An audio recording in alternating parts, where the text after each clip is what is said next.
তোমার বান্ধবীর ভাই সে, তোমার তো কিছুটা হইলো জানা আছে বোধহয়। তা হঠাৎ রজনী ভাই কিরকম ছেলে সেই কথাটা আপনার আমারে জানানোর প্রয়োজন কেন পড়লো? ঘটনাটা কি? ঘটনা শুনলাম যে সে নাকি আজকে তোমাগো বাড়িতে প্রস্তাব নিয়ে আসবে। কিসের প্রস্তাব? কিসের প্রস্তাব আবার? শাড়ি কেনার প্রস্তাব নিয়ে নিশ্চয়ই আসবে না, সে তোমার বিয়ার প্রস্তাব নিয়ে আসবে। আর সে মোবারক মাস্টারদেরও থাকতে গেছে। ও, মোবারক স্যার আপনারে এখানে আসতে বলছে? না না, মোবারক স্যার আমার পাঠাইতে যাবে কেন? আমার একটা দায়িত্ব আছে না, তোমার সাথে যে আমার সম্পর্ক, সেই সম্পর্কের জায়গা থেকেই দায়িত্ব নিয়ে আমি তোমারে জানাইতে আইছি। বাবা, আপনি তো মেলা দায়িত্ববান। তা এখন আমি কি করব? হ্যাঁ কি করব? হ্যাঁ, যে প্রস্তাব নিয়ে যে আসবে কি করব? আরে তোমারে আবার বইলা দিতে হবে, তুমি একটা সুশ্রী বুদ্ধিমতী মায়া। শোনো, আসলে স্ট্রিক্ট না কইরা দিবা, এরপরে যদি কথা শুনতে না চায় ঠাডায় একটা থাপ্পড় মারবা। কত বড় সাহস ওর! হ্যাঁ, ও কি আয় না কি নিজের চেহারাটা দেখে না? কুমড়া মার্কা একটা মোটা তাজা চুল কম ছেলে, কোন সাহসে তোমারে প্রস্তাব দেয়? একটা টাউট ছেলে, বটপার ছেলে। সে কি একলাই টাউট নাকি গ্রামে আরো টাউট ছেলে পেলে আছে? হ্যাঁ, মানে গ্রামে টাউট আর কেউ নাই? হ্যাঁ, ও না না, মানে ওর মতো টাউট ছেলে আর নাই। এইরকম টাউট ছেলে পৃথিবীতে আছে কিনা আমার সন্দেহ। কুসুম, তুমি খেয়াল রাখবা কিন্তু। কিন্তু কইলাম না, খুবই টাউট প্রকৃতির ছেলে। ও তোমার সাথে কথা বলতে না পাইরা ও কিন্তু মামি রাতে পায়ে ধরতে পারে। জানেই তো, মামুই খুবই সহজ সরল মানুষ, রাজি হয়ে যাইতে পারে, কিন্তু খুব সাবধান। মামিরে তোমার কিন্তু আগে ভাগে বুঝাইতে হবে যাতে কোনো অবস্থাতে রাজি না হয়। আচ্ছা ঠিক আছে, আমি মারে বলবো। নাকি মামিরে আমি গিয়া বুঝাবো? না না, আপনার বলার দরকার নাই, আমি গিয়ে বলতেছি। কি বলবা? বলবো যে এই গ্রামের সব ছেলে টাউট, কেউ যদি প্রস্তাব নিয়ে আসে সরাসরি যেন না বলে দেয়। আচ্ছা, হ্যাঁ ঠিক আছে। এই তো কুসুম, মানে সব প্রস্তাব সব ছেলের, মানে ধরো কেউ কেউ খারাপ এইটা বললো, হ্যাঁ, সব ছেলে খারাপ বললো।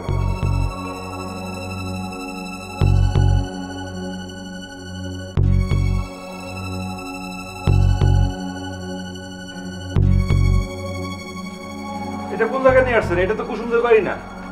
কেন আসছি বুঝেন নাই? আরে এই অবস্থায় সরাসরি কুসুমের বাড়িতে গেলে তো আপনার সমস্যা হবে।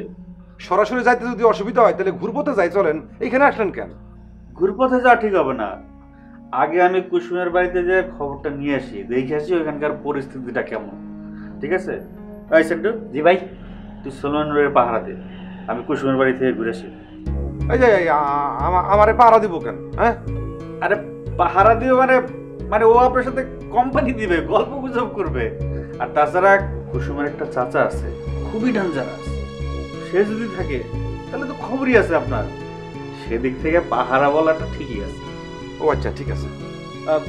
তাহলে আমি যাই, সেন্টু তুই পাহারা দে। ও আচ্ছা ঠিক আছে, তাহলে সেন্টু তাহলে পাহারা দেখ, আমি আপনার সাথে যাই, চলেন। আরে এতক্ষণ কি কইলাম? আপনার মাথায় কি সমস্যা আছে? অল্প আছে, তবে আজকে মাথা ঠান্ডা, আজকে কোনো সমস্যা নেই। ভাই কইছিলাম না মাথার মাথায় সমস্যা আছে, তো স্ক্রু ঢিলা। আচ্ছা ঠিক আছে, আজকে যেহেতু আপনার মাথা ঠান্ডা আছে, আপনার দুইটা শর্ত মানতে হবে। প্রথম শর্ত হলো আপনার মাথা গরম করা যাবে না। আরে আপনি যদি মাথা গরম করেন আর কুসুম যদি জানতে পারে, বা কুসুমের বাড়ির লোকজন যদি জানতে পারে, আপনার বিয়ে তো হবে না। আরে এটা তো জানি, সেই জন্যই তো মাথা ঠান্ডা করে আসছি। তাহলে ঠান্ডা মাথায় এখানে বসে থাকেন। আর 2 নম্বর শর্ত কি? 2 নম্বর শর্ত হলো আমার কথা শুনতে হবে। আপনি যদি আমার কথা না শুনেন তাহলে আমি কুসুমরে বলে দিব আপনারা যাতে বিয়ে না করে। কোনোদিন আপনার কথা বেড়ে যাবো না। এই সেন্টু, জি ভাই। তুমি আমার মনোযোগ দিয়ে পাহারা দাও, দরকার হলে আমার একটা দড়ি দিয়ে বাইন্ধে রাখো। মানে দড়ি আছে, আমার আগে বললো তো আমি আগে দড়ি নিয়ে আসতাম, সবসময় আমার খাটের নিচে দড়ি থাকে। না না, আমার তো মনে হয় দড়ি লাগবে না। সেন্টু তুই তাহলে সোলেমানের বাড়ির সাথে থাক, আমি যাই। আচ্ছা ঠিক আছে ভাই, আপনি যান, বিয়ে আমার নিলাম, আমি ফু দিয়ে দিই। যান।